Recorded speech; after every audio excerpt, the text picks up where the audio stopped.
ദൈവത്തിൻ്റെ അതിപരിശുദ്ധ നാമം വാഴ്ചപ്പെടുമാറാകട്ടെ.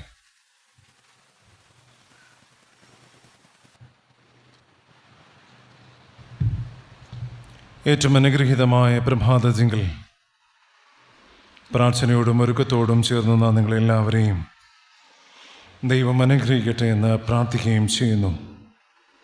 പ്രത്യേകിച്ച് എല്ലാ കാലവും നിങ്ങൾ നൽകുന്ന എല്ലാ സ്നേഹത്തെയും ഓർത്ത് നന്ദി പറയുന്നു. അതാണ് ഞങ്ങളുടെ ശുശ്രൂഷകളിൽ ഓരോ നാളും മുന്നോട്ട് പോകുവാൻ തക്കവണ്ണം ബലമായി തീരുന്നത്. അതുകൊണ്ട് തുടർന്നും നിങ്ങൾ ഞങ്ങളെ പ്രാർത്ഥനയിൽ ഓർത്ത് ഞങ്ങൾക്ക് വേണ്ടുന്ന ബലവും കൈത്താങ്ങലും നൽകണമേ എന്ന് ആമുഖമായി അറിയിക്കുന്നു. അല്പനേരത്തെ ചിന്തയ്ക്കായിട്ട് ഇന്ന് എവൻഗേലിയനായി വായിച്ചു കേട്ട വിശുദ്ധ യോഹന്നാൻ എഴുതിയ സുവിശേഷം 14-ാമത്തെ അധ്യായം 14-ാമത്തെ അധ്യായത്തിൻ്റെ 16-ാമത്തെ വാക്യം. യോഹന്നാൻ 14:16.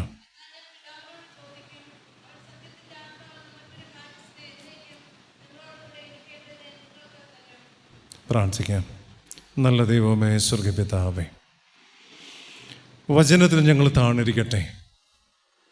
വചനം ഞങ്ങളോട് സംസാരിക്കണമേ. വചനത്തെ ഞങ്ങളുടെ ഉള്ളിൽ ക്രിയ ചെയ്യണമേ. രൂപാന്തരത്തിൻ്റെ അനുഭവം, മാനസാന്തരത്തിൻ്റെ അനുഭവം, അനുതാപത്തിൻ്റെ അനുഭവം ഞങ്ങൾ വരുത്തണമേ. അല്പനേരം ഞങ്ങൾ തിരിച്ചെന്നിരിക്കട്ടെ. കൃപ കൊണ്ട് പൊതിയുമാറണമേ. വിക്കനായ മോശയുടെ നാവനെ ബലപ്പെടുത്തിയ തമ്പുരാൻ അടിയൻ്റെ നാവനെ ബലപ്പെടുത്തുകയും നിന്റെ ജനത്തിൻ്റെ ഹൃദയത്തെ ഒരുക്കുകയും ചെയ്യുമാറണമേ. സകലവും യേശുവിന് ധന്യമുള്ള നാമത്തിൽ തന്നെ ആമേൻ. എന്നാൽ ഞാൻ പിതാവിനോട് ചോദിക്കും, അവൻ സത്യത്തിൻ്റെ ആത്മാവ് എന്ന മറ്റൊരു കാര്യസ്ഥനെ എന്നേക്കും നിങ്ങളോട് കൂടെ ഇരിക്കേണ്ടതിന് നിങ്ങൾക്ക് തരും. മറ്റൊരു കാര്യസ്ഥനെ നിങ്ങളോട് കൂടെ ഇരിക്കേണ്ടതിന് എന്നേക്കും നിങ്ങൾക്ക് തരും. സഭയായി നിശ്ചയിച്ചിട്ടുള്ള ചിന്താവിഷയം the holy spirit, the lord and giver of life. പരിശുദ്ധാത്മാവ് സകലത്തെയും ജീവിപ്പിക്കുന്ന കർത്താവ് എന്നുള്ളതാണ് ചിന്തയ്ക്ക് ആധാരം. നാം വായിച്ചു കേട്ട വേദഭാഗം പരിചയമുള്ളതാണ്. It is a promise of the holy Spirit as a permanent advocate and helper. ദൈവം മറ്റൊരു കാര്യസ്ഥനെ, പരിശുദ്ധാത്മാവ് എന്ന കാര്യസ്ഥനെ ഈ ലോകത്തിലേക്ക് എന്നേക്കുമായി നിങ്ങളുടെ കൂടെ ഇരിക്കേണ്ടതിന് അയച്ച് തരും എന്നുള്ളതാണ് വായിച്ചു കേട്ടത്. It's a promise given by Jesus.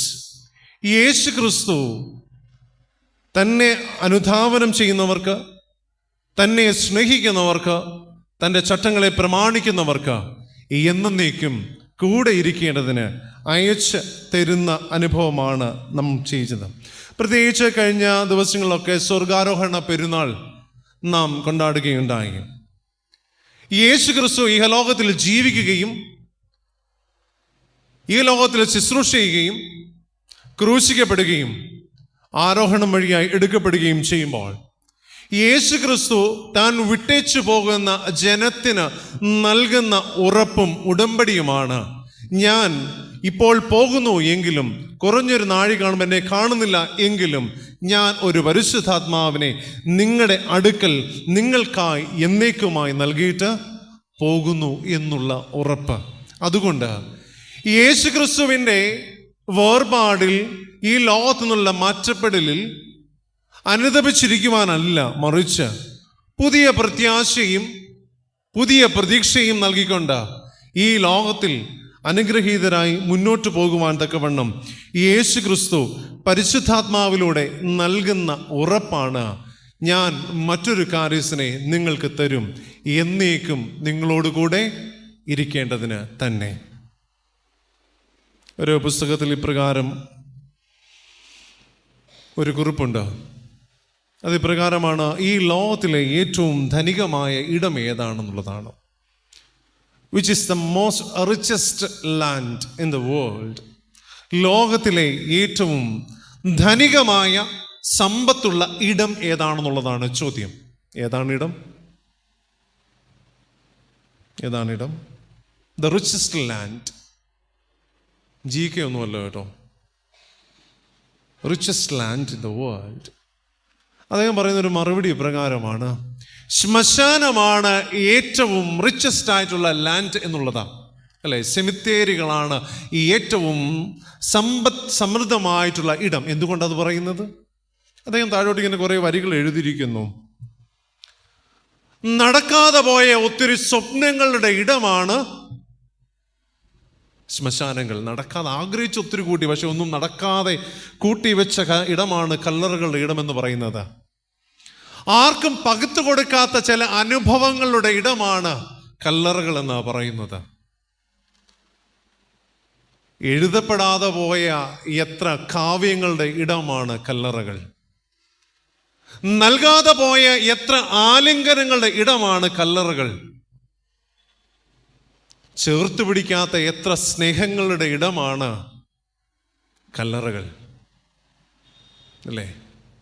അതുകൊണ്ടാണ് അദ്ദേഹം പറയുന്നത്, the most richest land ever I so, ഞാൻ കണ്ടതിൽ വെച്ച ഏറ്റവും റിച്ചസ്റ്റ് ലാൻഡ് സെമിത്തേരികളാണെന്ന് പറയുന്നത്. പകരാതെ പോയ സ്നേഹങ്ങൾ, പറയാതെ പോയ സ്നേഹബന്ധങ്ങൾ, പങ്കിടാതെ പോയ സ്നേഹബന്ധങ്ങൾ, ആലിംഗനം ചെയ്യപ്പെടാതെ പോയ ജീവിതങ്ങൾ, നഷ്ടബോധത്തിൽ നിറഞ്ഞു നിൽക്കുന്ന ഇടങ്ങൾ, അതാണ്. അതുകൊണ്ട് അദ്ദേഹത്തിൻ്റെ പുസ്തകത്തിനൊരു തലക്കെട്ടും ഇപ്രകാരം ഇട്ടു. ആ പുസ്തകത്തിൻ്റെ പേര് പ്രകാരം ഡൈ എംപ്റ്റി. ഡൈ, ശൂന്യമായി മരിച്ചുപോയ ചില മനുഷ്യരെ പറ്റിയാണ് പറയുന്നത്. എന്നാൽ യേശുക്രിസ്തുവിൻ്റെ മരണം അത്രമാത്രം ശൂന്യമായി പോയൊരു മരണമായിരുന്നില്ല എന്നുള്ളതും, കല്ലറകളെ ധനികമാകുവാൻ വിട്ടേച്ചു പോയ ഇടമല്ല കല്ലറകൾ എന്നുള്ളത് കൊണ്ടും, യേശുക്രിസ്തു സ്വർഗാരോഹണം ചെയ്തു പോകുമ്പോൾ യേശുക്രിസ്തു ഈ ഭൂമിയിലേക്ക് വെച്ചിട്ട് ഉറപ്പായി നൽകിയിട്ട് പോകുന്ന ഒരു അനുഭവമാണ് പരിശുദ്ധാത്മാവിൻ്റെ അനുഭവം. ഞാൻ നിങ്ങളോടുകൂടെ ഇരിക്കേണ്ടതിന് എല്ലാ കാലവും നിങ്ങൾക്ക് തന്നേച്ചു പോകുന്ന ആശ്വാസദായകൻ എന്നുള്ള മറ്റൊരു കാര്യത്തിനെയും കൂടെ നിങ്ങൾക്ക് തന്നിട്ട് പോകുന്നു. രണ്ട് ചിന്തകൾ മാത്രം പറഞ്ഞ് ഞാൻ അവസാനിപ്പിക്കും. ഒന്ന്, holy spirit, unseen but not absent. Unseen but not absent. പരിശുദ്ധാത്മാവിനെ പറ്റി പറയുന്നത് നിങ്ങൾക്ക് കാണുവാൻ സാധിക്കയില്ല, പക്ഷെ നിങ്ങളോട് കൂടെ ഇരിക്കും. Unseen but not absent. കാണുന്ന മനുഷ്യരെ വിശ്വസിക്കുവാൻ സാധിക്കാത്തൊരു ലോകത്തിലാണ് നാം ജീവിക്കുന്നത്. കാണുന്നവർക്ക് ആർക്കും പ്രതീക്ഷയും പ്രത്യാശയും കൊടുക്കാത്തൊരു കാലഘട്ടത്തിലാണ് നാം വളരുന്നത്. ആരെയും ഞങ്ങൾ ആശ്രയിക്കേണ്ടു, ആരെയും ഞങ്ങൾ വിശ്വസിക്കേണ്ടു എന്ന് ചിന്തിക്കുന്ന കാലത്തിൽ ദൈവം ഒരു ചോദ്യത്തിനോ ഒരു സംശയത്തിനോ നിഴലിടാതെ പറയുകയാണ്, നിങ്ങൾക്ക് കാണുവാൻ സാധിക്കില്ല എങ്കിലും നിങ്ങൾക്ക് തണലായി നിങ്ങളോട് കൂടെ ചേർന്ന് നടക്കുന്ന പരിശുദ്ധാത്മാവിൻ്റെ അനുഭവത്തെ ഞാൻ നിങ്ങൾക്ക് തന്നിച്ച് പോകുന്നു. അതിലും വലിയൊരു ഉറപ്പുണ്ടോ? അതിലും വലിയൊരു ഉറപ്പുണ്ടോ? ഇംഗ്ലീഷിൽ എഴുതിയിരിക്കുന്നത് ഇങ്ങനെയാണ്, B with you for ever. എല്ലാ കാലവും നിങ്ങളോട് കൂടെ ഇരിക്കും. പ്രിയപ്പെട്ടവരെ, നമുക്ക് ആരോടെങ്കിലും ഒരു ഉറപ്പ് കൊടുക്കാൻ സാധിക്കുമോ? അല്ലേ, കൊടുക്കാൻ പറ്റുമോ? I will be with you for ever എന്ന് പറയാൻ ഏതെങ്കിലും മനുഷ്യന് സാധിക്കുമോ? അല്ലേ, നമ്മളിപ്പം എല്ലാം ടാഗ് ലൈനൊക്കെ ഇടുന്നൊരു കാലഘട്ടമാണ്, അല്ലേ? റീൽസിന് എല്ലാം ടാഗ് ലൈനാണ്. ഈ ടാഗ് ലൈൻ ഇടുമ്പോൾ നമുക്ക് ആരോടെങ്കിലും ഒരു ടാഗ് ലൈൻ ഇട്ട് പറയാൻ സാധിക്കും, I will be with you for ever എന്ന് പറയാൻ സാധിക്കുമോ? ഭാര്യയ്ക്ക് ഭർത്താവിനോട് പറയാനോ, മക്കൾക്ക് അപ്പനും അമ്മയോടും പറയുവാനോ, അപ്പനും അമ്മയ്ക്കും മക്കളോട് പറയുവാനോ സാധിക്കുന്ന ഒരു ടാഗ് ലൈനോ ഒരു ഉറപ്പോ ഒരു അഷുറൻസ് ആണോ I will be with you for ever എന്ന് പറയാൻ സാധിക്കുമോ? ഇവർക്കാർക്കും നൽകാൻ സാധിക്കാത്ത ഉറപ്പ് ദൈവം തമ്പുരാൻ നൽകുകയാണ്. ഞാൻ എല്ലാ നാളും നിങ്ങളോടുകൂടെ. ഇല്ല, ഇതിപ്പം വലിയ അനക്കമൊന്നും കേൾക്കുന്നില്ലല്ലേ. സാധാരണ യെരുശലേമിലൊക്കെ ചോദിച്ചാൽ ഒരു മറുപടിയൊക്കെ കേൾക്കുമായിരുന്നു. ഉറക്കം വന്നിട്ടാണെന്ന് ജൈനമ്മ പറയുന്നത്. I will be with you for ever. ഇതിനും വലിയൊരു ഉറപ്പെന്താ ജീവിക്കാൻ വേണ്ടുന്നത്? ഒരു കവിത ആരംഭിക്കുന്നിടത്ത് പ്രകാരം പറയുന്നു, ഒരു അമ്മയും മകളും ഇരുന്ന് കരയുകയാണ്. കരയുന്ന അമ്മയോടും മകളോടും ചോർന്നൊലിക്കുന്നതായ ഒരു വീടിൻ്റെ നെഞ്ചത്തിരിക്കുമ്പോൾ അവരോട് ചോദിക്കും, എന്തിനാ കരയുന്നേ, എന്തിനാ ഭാരപ്പെടുന്നേ? അപ്പോൾ അവർ പറയുന്നൊരു മറുപടിയുണ്ട്, ഇത്രയും നാൾ ഞങ്ങൾക്ക് ആശ്വാസമായിരുന്ന, തണലായിരുന്ന ഞങ്ങളുടെ ഭർത്താവ്, ഞങ്ങളുടെ അപ്പൻ ഈ ലോകത്ത് നിന്ന് മാറ്റപ്പെട്ടു, അതുകൊണ്ടാണ് കരയുന്നത്. ആ കവിത അവസാനിക്കുമ്പോൾ പറയുന്നുണ്ട്, അപ്പൻ മാറ്റപ്പെട്ടാൽ അപ്പനെ പോലെ സ്നേഹിക്കുന്ന ഒരപ്പൻ സ്വർഗത്തിൽ ഉണ്ട് എന്നുള്ളതാണ് ഇനി മുതൽ ജീവിക്കുവാൻ നിങ്ങളെ ബലപ്പെടുത്തേണ്ടുന്നത്. ഇതുമുതൽ നിങ്ങളെ ജീവിക്കുവാൻ ബലപ്പെടുത്തേണ്ടുന്നത് ആര് മറന്നാലും തള്ളിക്കളഞ്ഞാലും തള്ളിക്കളയാത്ത സ്നേഹമായി നിങ്ങളോട് കൂടെ ഇരിക്കുന്ന ഒരു ദൈവം ജീവിക്കുന്നു എന്നുള്ളതാണ്. ആ ഉറപ്പാണ് പരിശുദ്ധാത്മാവിന്റെ ഉറപ്പെന്ന് പറയുന്നത്, കുറുപ്പിന്റെ ഉറപ്പല്ല. ഉറപ്പ് എന്ന് പറഞ്ഞാൽ I'll be with you forever. നിങ്ങളുടെ ജീവിതത്തിന് ഏത് പ്രതിസന്ധിയാണെങ്കിലും, ജീവിതത്തിന് ഏത് ബുദ്ധിമുട്ടാണെങ്കിലും, ജീവിതത്തിന് ഏത് വേർപാട് അനുഭവമാണെങ്കിലും, ആര് തള്ളിക്കളഞ്ഞാലും സ്നേഹമായി കൂടെ ഇരിക്കുന്ന, എല്ലാ കാലവും ചേർത്തുന്ന, എല്ലാ കാലവും കൂടെ നടക്കുന്ന ദൈവത്തിന്റെ അനുഗ്രഹത്തെ പറ്റിയാണ് പറയുന്നത്. I'll be with you forever.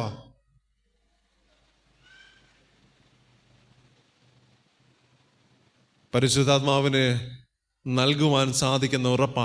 കാണാൻ സാധിക്കില്ല എങ്കിലും നമ്മളുടെ ജീവിതത്തിൽ അനുഭവിക്കുവാൻ നമുക്ക് സാധിക്കും. സാന്നിധ്യം നമുക്ക് തിരിച്ചറിയുവാൻ സാധിക്കും, അല്ലേ? പലപ്പോഴുമൊക്കെ നാം ചിന്തിച്ചിട്ടുണ്ട്, ദൈവമേ നേരം ഒന്ന് വെളുക്കാതിരുന്നായിരുന്നെങ്കിൽ കൊള്ളാമായിരുന്നു എന്ന് ചിന്തിച്ച നാളുകളും പ്രാർത്ഥിച്ച നിമിഷങ്ങളുണ്ടായിരുന്നു. എന്തുകൊണ്ടത്?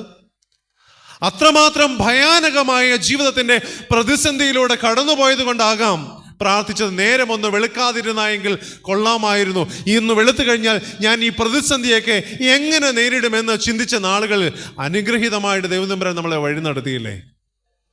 ചിന്തിച്ചതിലപ്പുറമായിട്ട് നമ്മൾ മുമ്പോട്ട് പോയില്ലേ?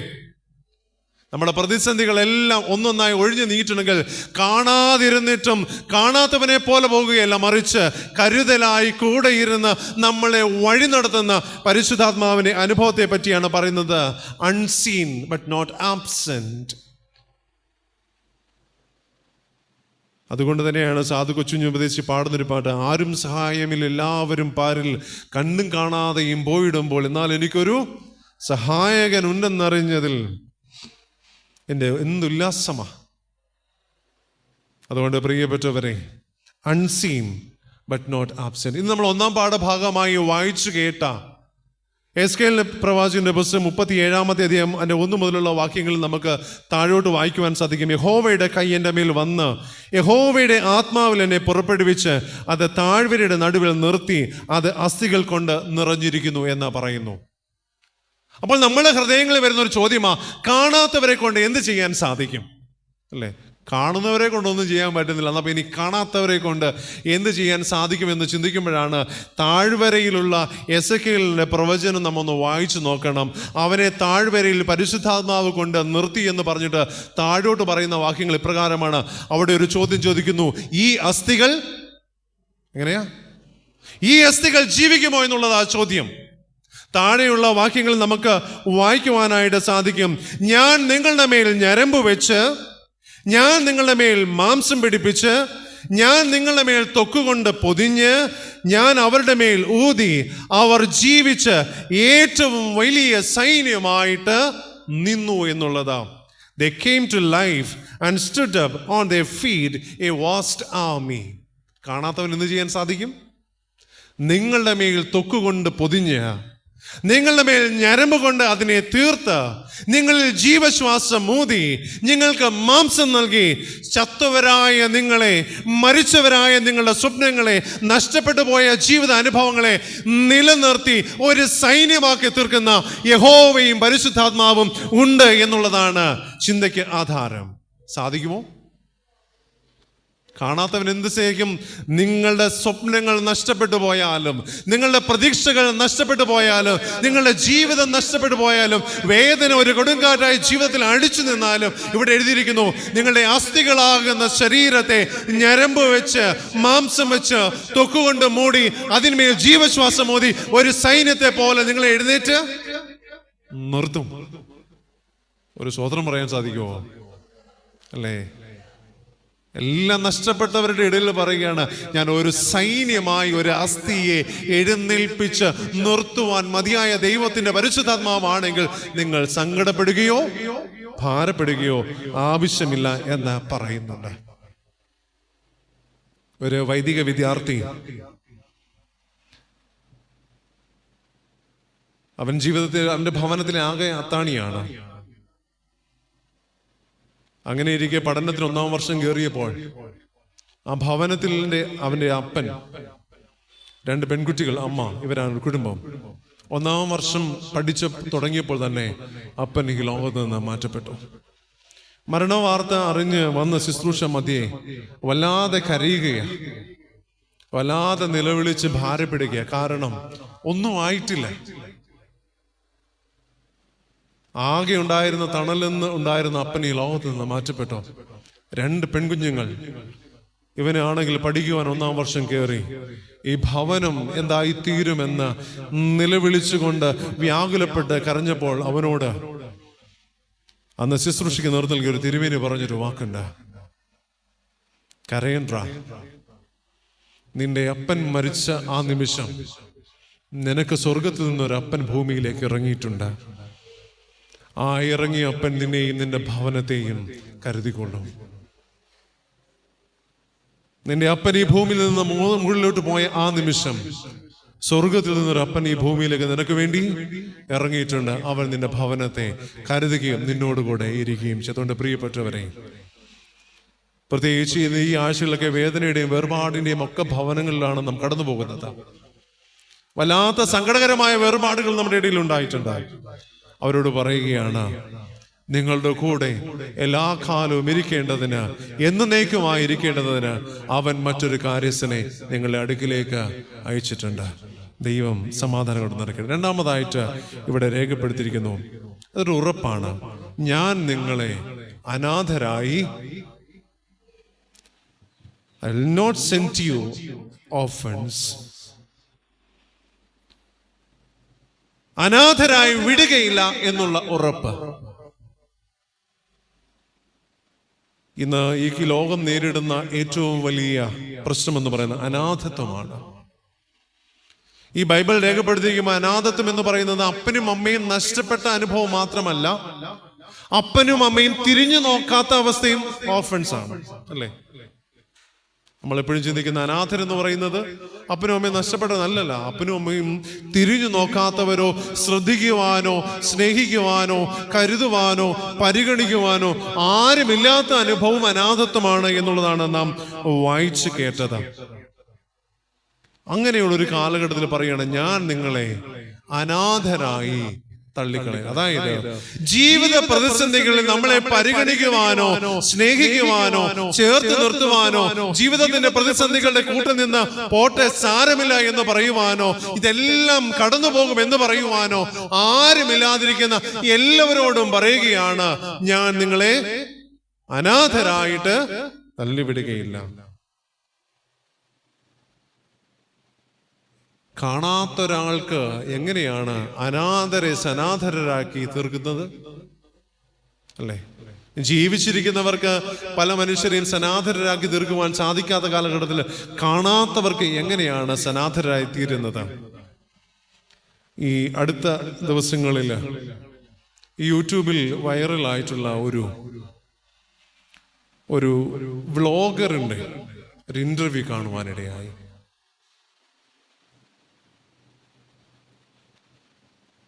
ഗായത്രി ലക്ഷ്മി എന്നുള്ളതാണ് ആ പെൺകുട്ടിയുടെ പേര്.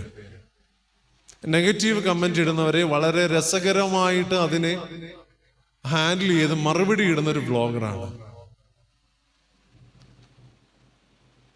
അവരുടെ ഇന്റർവ്യൂ അതുവരെ നമ്മൾ ലോകത്തെ മുഴുവൻ ചിരിപ്പിച്ച വ്യക്തികളാണ്. അപ്പനും അമ്മയും ഒരു പെൺകുട്ടിയും ഒരു ആങ്ങളെയുമുള്ള ഒരു കുടുംബം. ഈ ദിവസങ്ങൾ നമ്മൾ യൂട്യൂബിൽ ശ്രദ്ധിച്ചു നോക്കിയാൽ അവരുടെ ഒരു ഇന്റർവ്യൂ ഭയങ്കര വൈറലാണ്. അവർ പറയുന്നൊരു കാര്യമുണ്ട്, 3 കുഞ്ഞുങ്ങൾ, അമ്മ, ഭർത്താവ് ഉപേക്ഷിച്ച് പോയി. ഒരു നിമിഷം അവർ തെരുവിലേക്ക് ഇറങ്ങേണ്ടി വന്നു. കിടക്കുവാനോ തല ചായ്ക്കുവാനോ ജീവിതത്തിൽ ഒരിടവുമില്ലാത്ത അനുഭവം. അങ്ങനെയുള്ള ഇടത്തിൽ അവർ തെരുവീതിയിലേക്ക് ഇറങ്ങിയ റോഡിലാണ് അവർ കിടക്കുന്നത്. അവർ പറയുന്നൊരു മറുപടിയുണ്ട്, അവർക്ക് ഒന്നുമില്ലാത്ത അവസ്ഥയിൽ, ആരും സഹായമില്ലാത്ത അവസ്ഥയിൽ തെരുവ് നായ്ക്കൾ അവർക്ക് കാവലായി നിന്നു എന്നുള്ളതാണ് അവർ പറയുന്നത്. എന്നിട്ട് പറയുന്നത്, അതുകൊണ്ടാണ് ഇന്ന് ഞങ്ങൾക്കൊരു ജീവിത സാഹചര്യം ഉള്ളപ്പോൾ ഞങ്ങൾ തെരുവ് നായ്ക്കൾക്ക് ഭക്ഷണം ഭക്ഷണം. ഞങ്ങളുടെ ജീവിതത്തിൽ ആരും ഒരു ബലമില്ലാതെ, ആരും ഒരു ആശ്രയമില്ലാതെ ഇരിക്കുമ്പോൾ ഞങ്ങളുടെ കുഞ്ഞുങ്ങൾക്ക് തണലായി, ഞങ്ങളുടെ കുഞ്ഞുങ്ങൾക്ക് കരുത്തായി, ആരും തട്ടിക്കൊണ്ടു പോകാതെയും ആരും ആക്രമിക്കാതെയും ഞങ്ങളെ ചേർത്ത് നിർത്തിയത് തെരുവ് നായ്ക്കളാണ് എന്നാണ് അവർ പറയുന്നിട്ട് വല്ലാതെ കരയുന്നുണ്ട്. നിങ്ങളൊന്ന് കാണണം, നമ്മളൊന്ന് കാണണം ചില ജീവിതങ്ങളൊക്കെ എങ്ങനെയാ ചേർത്ത് പിടിച്ചതെന്നുള്ളത്. കാണാത്ത ദൈവത്തിന് ചേർത്ത് നിർത്താൻ സാധിക്കുമോ? അവിടെ പറയുന്നു, അനാഥരായി ഞാൻ നിങ്ങളെ വിട്ടേച്ച് പോകുകയില്ല എന്നുള്ളത്. എന്തുകൊണ്ടെന്നാൽ യേശു ക്രിസ്തു ഈ ലോകത്ത് നിന്ന് മാറ്റപ്പെടുമ്പോഴും ആരുമില്ലാത്തവരെ പറ്റി ഒരു ഭാരം ആർക്കുണ്ട്? ക്രിസ്തുവിനുണ്ട്, അല്ലേ? അതുകൊണ്ടാണ് പറയുന്നത്, ഞാൻ നിങ്ങളെ അനാഥരായി വിട്ടേച്ച് പോകാതിരിപ്പാൻ തക്കവണ്ണം ഒരു പരിശുദ്ധാത്മാവിനെ ഏൽപ്പിച്ചിട്ട് പോകുന്നു എന്ന് പറയുന്നത്, അല്ലേ? യേശു ക്രിസ്തുവിന്റെ ശുശ്രൂഷ എപ്പോഴും ഒരു ആത്മഭാരമുണ്ടായിരുന്നു, അല്ലേ? യേശു ക്രിസ്തുവിന്റെ ആത്മഭാരം ആരെ പറ്റിയായിരുന്നു? എന്തിനെ പറ്റിയായിരുന്നു? നഷ്ടപ്പെട്ടു പോയ ഒരാടായിരുന്നു ക്രിസ്തുവിന്റെ ആത്മഭാരം, അല്ലേ? നഷ്ടപ്പെട്ടു പോയ ഒരു ദ്രഹ്മയായിരുന്നു ആത്മഭാരം. നഷ്ടപ്പെട്ട മുടിയനായ പുത്രനായിരുന്നു യേശു ക്രിസ്തുവിന്റെ ആത്മഭാരം. നഷ്ടപ്പെട്ടു പോയ സക്കായിയുടെ നന്മയായിരുന്നു യേശു ക്രിസ്തുവിന്റെ ആത്മഭാരം. പ്രിയപ്പെട്ടവരെ, നമ്മുടെ ആത്മഭാരം ആരെ പറ്റിയ, അല്ലേ? ഇന്ന് ഈ ലോകത്തിൽ നാം ചിന്തിക്കുകയും ഭാരപ്പെടുന്ന ഒരു കാര്യം, ആരെങ്കിലും എന്നെ ഒരാളൊന്ന് ഓർത്തിരുന്നെങ്കിൽ എന്ന് കൊള്ളാമായിരുന്നു നാം ചിന്തിക്കാറുണ്ട്, അല്ലേ? അല്ലേ? അല്ലെങ്കിൽ ഒന്നും ചിന്തിക്കുന്നവരാ, ഞാൻ മരിച്ചു പോയാൽ ആരെന്നെ ഓർക്കുമെന്നൊന്നുകൂടെ ചിന്തിച്ചാൽ മതി. ചിന്തിക്കുമോ? നമ്മൾ എത്ര വലിയവരാണെന്ന് ചോദിക്കണമെങ്കിൽ ആ ചോദ്യത്തിൻ്റെ അർത്ഥം നമുക്ക് തന്നെ കണ്ടെത്താം. ഞാൻ ഈ ലോകത്ത് നിന്ന് മരിച്ചു പോയാൽ എന്നെ ആര് എത്ര നാൾ ഓർക്കുമെന്നുള്ള ചോദ്യത്തിന് നിങ്ങൾക്ക് മറുപടി ഉണ്ടെങ്കിൽ നിങ്ങൾക്ക് ആരാന്നറിയാം. കണക്കൊന്നും കൂട്ടേണ്ട, ആരും ഓർക്കത്തില്ല. അതിനൊക്കെ ഒരു സമയമുണ്ട്, അല്ലേ? നമ്മളിങ്ങനെ വിരലെണ്ണ, ചിലരൊക്കെ വിരലെണ്ണെന്ന് ഇത്രയും പേരുണ്ടെന്ന് ഒന്നുമില്ല. അവസാനം ഇങ്ങനെ എണ്ണി വരുമ്പോൾ ഇങ്ങനെ കാണിക്കേണ്ടി വരും. എന്നാൽ യേശു ക്രിസ്തു ഈ ലോകത്ത് നിന്ന് മാറ്റപ്പെടുന്നതിന് മുമ്പ് യേശു ക്രിസ്തുവിന് ഒരു ആത്മഭാരമുണ്ടായിരുന്നു. യേശു ക്രിസ്തു മറക്കാതെ പോയ ഒരാൾ, അനാഥരായി പോകുന്നവർ, അനാഥരെ കുറിച്ചുള്ള ആത്മഭാരത്തോടു കൂടെയാണ് യേശു ക്രിസ്തു മടങ്ങുമ്പോഴാണ് യേശു ക്രിസ്തു പരിശുദ്ധാത്മാവിനെ ഈ ലോകത്തിലേക്ക് അയച്ചിട്ട് പോകുന്നത്. പ്രിയപ്പെട്ടവരെ, അനാഥരാരും അനാഥരല്ല എന്നുള്ളതാണ്. സനാതനനായി ചേർത്ത് നിൽക്കുന്ന ഒരു ദൈവമുണ്ട് എന്നും അവന്റെ ആത്മഭാരം എന്നും ആരുമില്ലാത്തവരെ പറ്റി ആയിരുന്നു എന്നും, നഷ്ടപ്പെട്ടു പോയ ചില നന്മകളും നഷ്ടപ്പെട്ടു പോയ ചില മനുഷ്യരും നഷ്ടപ്പെട്ടു പോയ ആടുമൊക്കെ ആയിരുന്നു യേശു ക്രിസ്തുവിന്റെ ആത്മഭാരം എന്നുള്ളതാണ്. അനാഥരെന്ന് സ്വയം ചിന്തിക്കുന്നവർക്ക് മുമ്പോട്ട് ജീവിക്കുവാനായിട്ട് ബലം നൽകുന്നത്. അതുകൊണ്ട് ക്രിസ്തുവിന്റെ പൂന്തോട്ടത്തിൽ ആരും അനാഥരല്ല, അവൻ നമ്മളെ ചേർത്ത് കൊള്ളും. ഞാൻ പറഞ്ഞ് അവസാനിപ്പിക്കുക. 2 കാര്യങ്ങളാണ് പറഞ്ഞത്. ഒന്നാമതായിട്ട് പറഞ്ഞത്, കാണുന്നില്ല എങ്കിലും നിങ്ങളെ ചേർത്ത് കൊള്ളുന്ന ഒരു പരിശുദ്ധാത്മാവിൻ്റെ അനുഭവം, ഒരു കാര്യസ്ഥനും ദൈവം നിങ്ങൾക്ക് തന്നേച്ച് പോകുന്നു എന്നുള്ളതാണ് ജീവിക്കുവാൻ വ്യസനകരമായ അനുഭവത്തിലൂടെ പോടുന്നവർക്കുള്ളവർക്ക് പ്രത്യാശയും പ്രതീക്ഷയും. രണ്ടാമതായിട്ട്, ജീവിതത്തിൽ ആരെങ്കിലും അനാഥത്വം അനുഭവിക്കുന്നുണ്ടെങ്കിൽ പ്രിയപ്പെട്ടവർ, നിങ്ങൾ ആരും അനാഥരല്ല. കാരണം ദൈവം അനാഥനായി തീരാതെ വണ്ണം ആത്മഭാരത്തോടു കൂടെ പരിശുദ്ധാത്മാവിനെ നിങ്ങളെ അടുക്കൽ അയച്ചിട്ടുണ്ട്. അവൻ നിങ്ങളുടെ മേൽ ത്വക്ക് നൽകുവാനും മാംസം നൽകുവാനും നിങ്ങളെ ജീവനോടെ എഴുന്നേറ്റ് നിന്ന് സൈന്യമായി നിലനിർത്തുവാനും മതിയായവനാണ്. അതുകൊണ്ട് ഈ പ്രഭാതത്തിൽ വേദനയോടെയും വേർപാടിന്റെ ദുഃഖത്തിലുമൊക്കെ ഈ ആരാധനയിൽ ചേർന്ന് വന്നിട്ടുള്ള എല്ലാവരോടും ദൈവം തമ്പുരാൻ പറയാണ്, ഞാൻ എല്ലാ നാളും നിങ്ങളോട് കൂടെ ഇരിക്കേണ്ടതിന് പരിശുദ്ധാത്മാവെന്ന മറ്റൊരു കാര്യസ്ഥൻ അയക്കുന്നു. അവൻ നിങ്ങളെ അനാഥനായി വിടുകയില്ല. ദൈവം നമ്മളെ അനുഗ്രഹിക്കട്ടെ.